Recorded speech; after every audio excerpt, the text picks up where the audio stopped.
Flexing. Kemudian orang kan, ini pejabat kita tahu bahwa penghasilannya segini, tapi kok bisa dengan gaya hidup, misalnya dengan traveling kemana-mana, terus kemudian memiliki barang-barang yang mewah gitu loh. Bismillahirrahmanirrahim. Assalamualaikum warahmatullahi wabarakatuh. Selamat malam dan selamat datang di podcast Bulak Sumur Garden. Meskipun belum di garden karena gardennya masih kita siapkan. Teman-teman semua, belakangan ini cukup ramai isu ada 17 tuntutan plus 8 yang terjadi di Indonesia. Dan salah satunya adalah mendorong pengesahan Undang-Undang Perampasan Aset. Hari ini saya bersama Bang Erwin Atosmal selaku peneliti sekaligus praktisi hukum. Kita akan membahas tentang rancangan Undang-Undang Perampasan Aset. Selamat malam Bang Erwin. Selamat malam, Mil.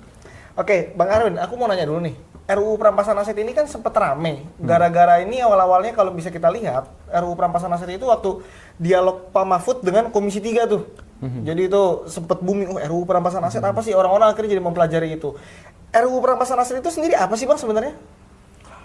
Nah, kalau lihat draft yang beredar terakhir, itu ada semacam upaya hukum perdata untuk untuk menambahi terhadap tuntutan pidana terhadap orang-orang yang disangka korupsi begitu loh. Sehingga perlu, jadi problem kita selama ini penegakan hukum dianggap lebih menekankan kepada pidana badan, tidak menyasar kepada aset. Sehingga kemudian muncullah isu itu gitu. Oke. Perbedaan dengan yang di KUHAP bahwa barang yang didapat dan barang yang digunakan untuk melakukan suatu tindak pidana kan itu berhak untuk dirampas oleh negara ya Bang ya. Nah itu perbedaannya apa Bang dengan yang ada di KUHAP dengan yang ada di RUU Perampasan Aset itu sendiri? Ini menarik itu pertanyaan ini. Sekaligus juga menjadi pertanyaan besar juga kita semua. Karena dalam RUU itu mereka cuma memisahkan yang mana disebut pertanggungan pidana, yang dimana sebagai pertanggungan perdata. Nah, yang menurut saya pada sisi lain bisa saja, tetapi itu tidak tepat. Gitu. Tidak tepatnya mungkin gimana Anda bisa menyita satu orang jika orang itu tidak terbukti bersalah misalnya, kan? Atau belum terbukti bersalah misalnya. Jadi saya pikir RUU Perampasan Aset ini lebih kepada diskurs akademik daripada menurunkan dalam ranah teknokratis itu. Pendek kata saya katakan bahwa ada upaya besar bagi kita untuk bagaimana menurunkan ide besar ini dalam ranah teknokratis. Oke. Tapi Bang, dalam penanganan korupsi ini, dan Pak Mahfud tuh sempat kenceng tuh, wah berani nggak Komisi 3 sahkan RUU Perampasan Aset? Emang seberapa signifikan sih Bang RUU Perampasan Aset terhadap penanganan korupsi ya sejauh ini? Nah, begini, ini kan isu lama sebenarnya. Kalau kita lihat dalam sejarah penanganan korupsi, sebenarnya dulu pertama kali kita tahun 99 kita buat namanya KPKPN, yang kemudian bertransformasi jadi KPK, yaitu komisi untuk kayaknya penelusuran kekayaan harta pejabat negara kira-kira. Nah, yang itu kemudian dilebur jadi KPK yang menjadi salah satu bagian fungsi KPK itu soalnya. Nah, dulu tuh lumayan saya pikir. Bahkan itu juga sesuai dengan standarnya UNCIC misalnya. Salah satunya misalnya kan kita menyasar tentang kekayaan pejabat yang tidak sah atau illicit enrichment misalnya. Nah, isunya ke sana. Nah, namun akhir-akhir ini sejak ada KPK, salah satu fungsi yang sangat penting tadi tidak menjadi bagian penting. Contoh LKPN misalnya. LKPN itu kan lebih kepada laporan formal. Tidak ada sanksi pidana atau sanksi etik jika seorang pejabat tidak melaporkan hartanya secara benar gitu lah. Nah, problemnya berulang. Setelah kita lihat bagaimana para pejabat kita itu flexing semua. Flexing. Kemudian orang kan, ini pejabat kita tahu bahwa penghasilannya segini, tapi kok bisa dengan gaya hidup, misalnya dengan traveling kemana-mana, terus kemudian memiliki barang-barang yang mewah gitu loh. Itulah membuat kemarahan publik. Bahkan kalau kita lihat misalnya tragedi September Hitam atau di Agustus Hitam misalnya, itu kan diawali dari ekspresi politik dari masyarakat yang tidak senang melihat gaya hidup pejabat. Yang hedon itu tadi ya Bang ya. Nah, dalam isu RUU perampasan aset ini Bang, sempat ada pertanyaan tuh, apalagi waktu Bambang Pacul tuh ketua Komisi 3 waktu itu merespon begini. Bisa aja RUU perampasan aset ini disahkan asal ada perintah dari ibu gitu loh. Jadi kesannya kayak Bu Mega tuh nggak sepakat dengan RUU perampasan aset. Terus Pak Mahfud itu dalam podcastnya mengonfirmasi terkait RUU perampasan aset apakah Bu Mega ini tidak setuju terhadap RUU ini. Ternyata Bu Mega tuh sepakat, tapi dengan catatan Polri dan Kejaksaan itu harus direformasi dulu, karena dengan catatan dalam teori efektivitas hukum antara substance, culture, dan structure di Indonesia ini masih berantakan Bang. Dalam penanganan korupsi itu sendiri antara Kejaksaan dengan KPK, apa Bang yang perlu diperbaiki yang dimasukkan dalam Undang-Undang Perampasan Aset ya, khususnya dalam pembagian wewenang lah mereka ya? Sebenarnya kalau kita lihat undang-undang Tipikor maupun beberapa undang-undang lain itu sebenarnya fiturnya sudah ada sebenarnya. TPPU gitu misalnya kan sudah ada. Jadi problemnya memang dikhawatirkan bahwa arah penegakan korupsi kita lebih kepada penegakan badan. Jadi ada ketidakseimbangan antara hukuman yang diterima pelaku dengan keuntungan ekonomi yang mereka ambil itu. Misalnya mereka korupsi berapa, ya cuma kena 2 tahun. Kalau gitu enak ini dong kira-kira. Makanya kita perlu sebuah solusi namanya RUU Perampasan Aset. Dan saya sepakat bahwa agak hati-hati kawan-kawan bicara tentang RUU Perampasan Aset. Pertanyaan hukumnya jika sudah tutup pidana kemudian dilakukan lagi sebuah tindakan hukum itulah. Itu kan melanggar asas hukum namanya nebis in idem. Seorang tidak dapat diminta pertanggungjawaban terhadap perbuatan yang sudah melalui proses hukum misalnya. Nah meskipun dia mengatakan ini bukan pidana ya, tapi perdata ya. Tapi nggak bisa, tapi harusnya dari awal sepaket itu loh. Nah, hal-hal ini yang perlu kita turunkan misalnya, apa yang dimaksud dengan perampasan aset. Saya dapat draft itu dan membaca skimming, termasuk hukum acaranya, memang ini seperti pisau bermata dua.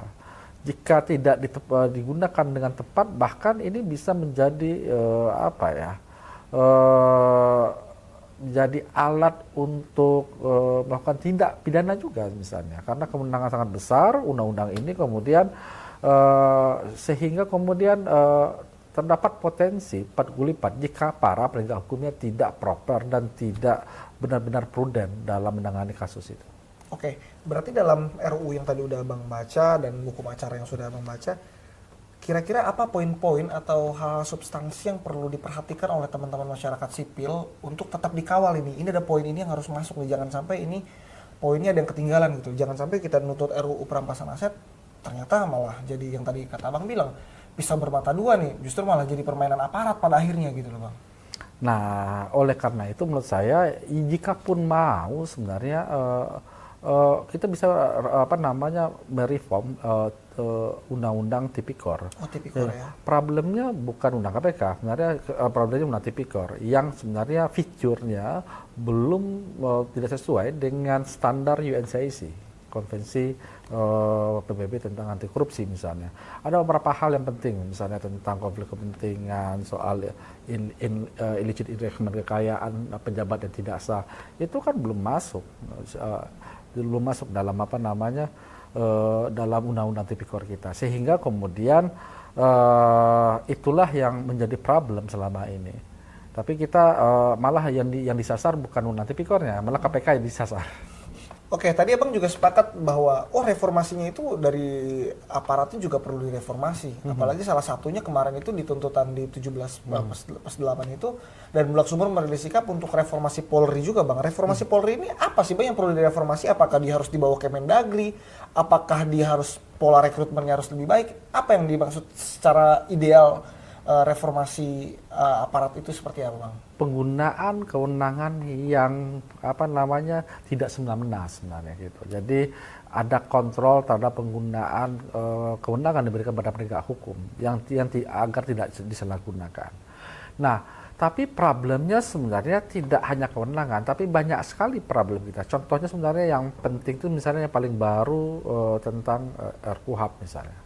Kalau kita lihat data misalnya tentang World Justice Project misalnya, apa sih isu yang problem Indonesia dalam membangun negara hukum? Pertama, ada problem tentang sistem peradilan perdata. Yang kedua, ada sistem problem dengan sistem peradilan pidana kita. Itu 25 semua merah, lapornya merah. yang ketiga korupsi, yang keempat terakhir dulu belum menjadi 10 tahun lalu sebelum Jokowi Widodo, sekarang jadi masalah ya fundamental hak asasi manusia. Nah, setelah kita cek problemnya apa, jadi sistem peradilan kita tidak efektif misalnya. Setelah kita cek misalnya contoh, kenapa kita mendorong adanya RKUHP? Karena memang KUHP kita ini masih pakai fitur yang lama. Ingat, tahun 81, di mana waktu itu polisi masih di bawah TNI waktu itu, ABRI lah maaf. Di bawah ABRI dengan perspektif tentang kalau model secara teoretik itu crime control model, pasti masih demikian. Nah, kita perlu mereform hukum acara pidana kita sebagai aturan main atau dalam bahasa Yap Tamtin sebagai konstitusi mini dari penegakan hukum kita agar sesuai dengan nilai-nilai konstitusi baru misalnya. Nah, oleh karena itu penting untuk mereform hal itu KUHP. Bahkan kalau pernah coba Anda lihat, misalnya, salah satu problem kita misalnya kan banyak kasus-kasus atau putusan perdata yang tidak bisa dieksekusi. Problemnya apa? Setelah kita cek, misalnya problemnya adalah hukum acara perdata. Kita bayangkan, kita dalam 80 tahun merdeka, kita undang-undang hukum acara perdata kita masih pakai ya RBG atau HIR yang sudah umur 100 tahun. Yang sudah ketinggalan berlapis-lapis itu, ketinggalan itu. Nah, itu jadi problem untuk membangun negara hukum kita. Itu jadi salah satu padahal itu aturan main bagaimana menegakkan hukum di lapangan. Jadi menegakkan hukum itu tidak hanya institusi ANSI, tapi bagaimana institusi itu menjalankan kewenangan itu diatur dalam hukum acara. Sejauh mana soal penahanan, penangkapan, berapa lama, bagaimana apa syarat-syaratnya, itu diatur dalam hukum acara, gitu loh. Nah, itu yang penting untuk dilihat misalnya problemnya. Jadi reformasinya kawan-kawan saya sepakat ada reformasi penegak hukum, tetapi agak diturunkan sedikit. Problemnya di mana? Nah, saya mengatakan bahwa oke, ayo bersama-sama kawal KUHP, ayo bersama-sama kawal kitab undang-undang hukum acara perdata jika pun pidana sudah selesai. Karena pidana KUHP ini kan sepertinya akan dikejar sebelum 1 Januari 2001 Januari kalau saya. Karena akan dilakukan KUHP. Karena itu semacam software untuk bisa menjalankan KUHP ini itulah. Nah, problemnya bagaimana jika alat untuk membantu KUHP ini tidak berjalan prudent, ya, masih memakai perspektif saat ini, di mana orang dengan mudah ditangkap, mudah ditersangkakan tanpa ada check and balance oleh lembaga lain. Ya, intinya begitu. Ada check sebenarnya dengan lain atau secara konseptual namanya judicial scrutiny. Bang, berarti Abang mengatakan bahwa RKUHP ini menjadi salah satu langkah awal untuk kita melakukan reformasi aparat itu sendiri ya Bang? Oh iya. Tapi gini Bang, aku nonton di beberapa podcast dan Bocor Alus, itu terjadi tarik-tarikan antara kejaksaan dengan kepolisian, antara penuntut dan penyidik. Nah, bahkan salah satu masukan dari tuntutan masyarakat sipil itu mengatakan untuk ada yang namanya ini Bang, hakim komisaris. Nah, itu di ICGR juga sempat aku baca tulisannya tentang bahwa mekanisme hakim komisaris. Di RKUHP ini mekanisme hakim komisaris tidak masuk atau masuk Bang? Ini belum ada, kan padahal itu kata kunci untuk mereform KUHP kita sebenarnya.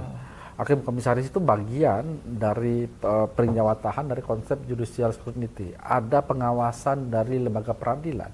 Orang tidak bisa ditangkap semena-mena, orang tidak bisa ditahan semena-mena seperti saat ini. Karena fitur KUHP kita KUHP yang lama itu memberikan kewenangan yang sangat luas terhadap para penyidik dan penuntut misalnya.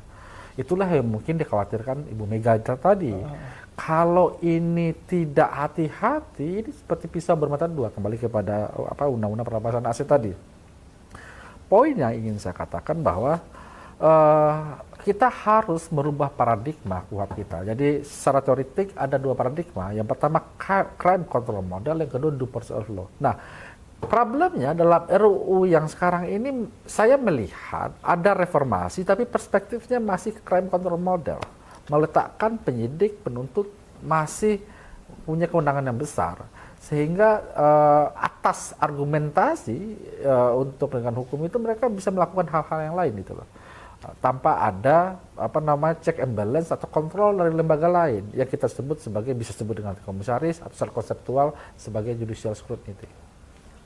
Oke, berarti aku sempat ngeliat juga Bang waktu itu di beberapa sosial media, Abang bersama organisasi advokat Abang dari Kadin itu melakukan RDP Bang ya di Komisi 3 ya Bang ya.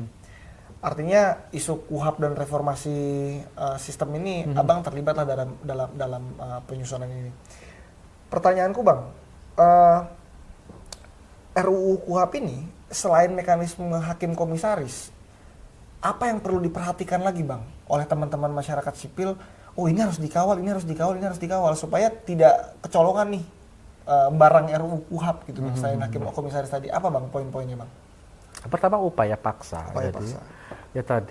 Upaya paksa yang dilakukan oleh penegak hukum harus dilakukan dengan prudent gitu.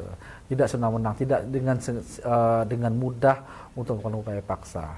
Nah ini jalan dengan konsep RUU perampasan aset yang mana karena kegeraman kita terhadap situasi hari ini kemudian kita memberikan kewenangan kepada penegak hukum, di mana penegak hukum sendiri hukum acaranya punya problem sendiri gitu loh. Nah itulah yang penting untuk kita dalami soal ada check and balance dan lembaga lain, yaitu ada apakah namanya hakim komisaris atau apapun. Dan kedua upaya paksa yang dilakukan oleh penegak hukum. Selanjutnya mungkin bagaimana mengkualifikasir tentang alat bukti, misalnya definisi tentang alat bukti ini dalam prakteknya masih awang-awang misalnya. Tapi nggak tahu ya, terakhir itu saya pikir barang bukti sudah masuk sebagai alat bukti gitu loh. Hal-hal itu yang penting untuk kita cermati lebih lanjut. Karena bagaimanapun KUHAP akan menjadi kitab, karena kitab pelaksanaan hukum sebenarnya. Jadi tarik-menariknya di sana, jadi penafsiran itu. Kalau menurut saya, kalau kita berhasil untuk membuat salah satu KUHAP dengan standar due process of law, itu saya pikir dampaknya terhadap nilai indeks kita akan luar biasa naik. Dan kalau penegak hukum naik juga akan berdampak signifikan terhadap investasi. Kita kan dianggap aman, kita bukan lagi negara yang ceroboh melakukan penegakan hukum, sehingga kemudian orang mau menanamkan modalnya di negara ini karena dipersepsikan sebagai negara yang aman. Terima kasih Bang Erwin, bahasan kita malam hari ini di podcast pertama di Bulak Sumur Garden. Bang Erwin terima kasih. Sama-sama. Ada closing statement Bang Erwin untuk teman-teman semua? Untuk mahasiswa tetap semangat, kawal terus tentang tuntutan Anda, kawal para penyelenggara negara dengan baik, tetap semangat, hati-hati para pembajak demokrasi, gitu. Siap. Ya. Terima kasih Bang Erwin. Sama-sama.